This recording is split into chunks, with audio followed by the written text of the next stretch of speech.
La iglesia cristiana más grande del mundo no está en Francia ni en España, sino en el corazón del Vaticano. La Basílica de San Pedro ocupa más de 15.000 metros cuadrados y puede acoger a decenas de miles de personas bajo una sola cubierta. Durante siglos ese récord de grandeza pareció inalcanzable. Sin embargo, hubo un momento en el que estuvo a punto de ser superado. A finales del siglo XVI, en pleno apogeo del Imperio Español, se concibió en Valladolid una catedral que aspiraba a ser la mayor iglesia del mundo.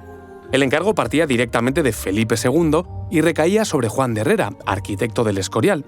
Hoy, ese edificio está inacabado.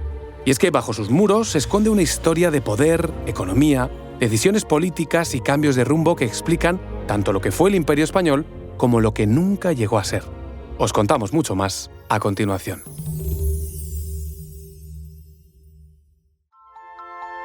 Soy María José Rubio, historiadora y escritora. Y yo soy Federico Cardelús, periodista y divulgador. Y esto es Despierta tu curiosidad, un podcast diario sobre historias insólitas de National Geographic. Y recuerda, más curiosidades en el canal de National Geographic y en Disney+. El rey Felipe II estaba más que acostumbrado a los planos y los proyectos arquitectónicos.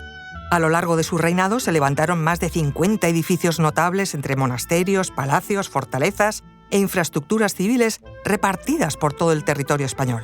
Por eso, cuando Juan de Herrera, el arquitecto encargado del monasterio del Escorial, desplegó ante él el proyecto de la nueva catedral de Valladolid, no estaba presentando solo un edificio, sino una idea de poder perfectamente alineada con la mentalidad del monarca: demostrar orden, control y dejar un gran legado. La propuesta fue una catedral de dimensiones colosales, con una planta regular y una volumetría que habría superado en mucho a San Pedro del Vaticano en extensión.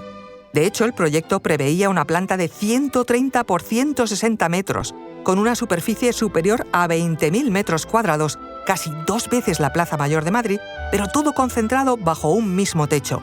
Habría sido superior a San Pedro en un 40%. El propio rey revisaba y corregía detalles técnicos, algo habitual en él, como demuestran los documentos conservados en el Archivo General de Simancas, cosas como la anchura exacta de los muros o la modulación de los pilares.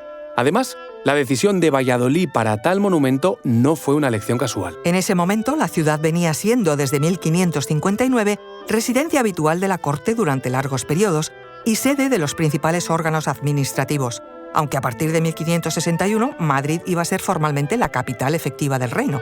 Mientras tanto, Valladolid también contaba con una colegiata importante, la de Santa María la Mayor, pero su rango arquitectónico y representativo resultaba insuficiente para esta ciudad cortesana. Y a esto hay que sumarle que en 1595 el Papa Clemente VIII elevó Valladolid a sede episcopal. El proyecto de Herrera avanzó con rapidez en sus primeros años. Se niveló el terreno, se reorganizó el entorno urbano y comenzaron a levantarse los primeros muros. La financiación inicial procedía en buena parte de la corona, complementada con aportaciones eclesiásticas. Sin embargo, el proyecto nació ya en un contexto de tensión económica. Las guerras en Flandes, el mantenimiento de la flota, la administración de territorios en varios continentes y las sucesivas bancarrotas de la Hacienda Real empezaron a competir directamente con la catedral por los recursos disponibles. A esto se sumó un cambio decisivo: el traslado definitivo de la corte a Madrid, movimiento que restó a Valladolid gran parte de su peso político y con ello su capacidad para atraer inversión y atención real. Tras la muerte de Juan de Herrera en 1597, la obra perdió a su principal valedor técnico y conceptual, y el proyecto comenzó a ralentizarse hasta quedar prácticamente detenido. De todo aquel plan, solo se llegó a construir alrededor de un 40% del edificio original. Eso sí, lo que hoy se conserva, el cuerpo principal y la fachada, permite intuir la escala de lo que se pretendía levantar.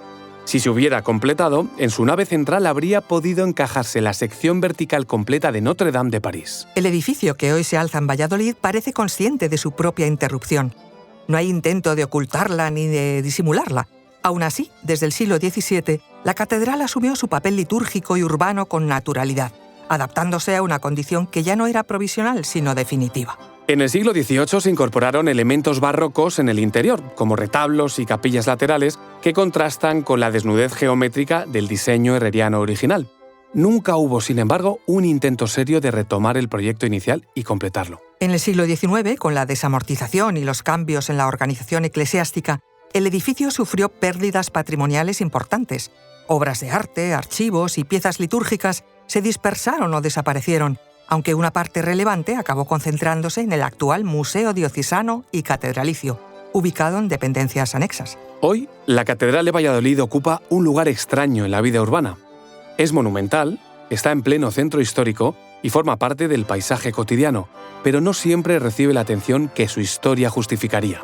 Muchos vallisoletanos la ven como un edificio normal, ajeno al relato grandioso que esconde. Es curioso cómo los cimientos y muros existentes están sobredimensionados para el edificio actual, ya que estaban pensados para soportar una estructura mucho mayor, algo que explica la sensación de solidez extrema que transmite el templo, incluso en las zonas aparentemente más simples. A diferencia de otras catedrales españolas, aquí no hay grandes portadas escultóricas ni fachadas narrativas. Herrera quería una catedral máquina de orden, no un retablo pétreo.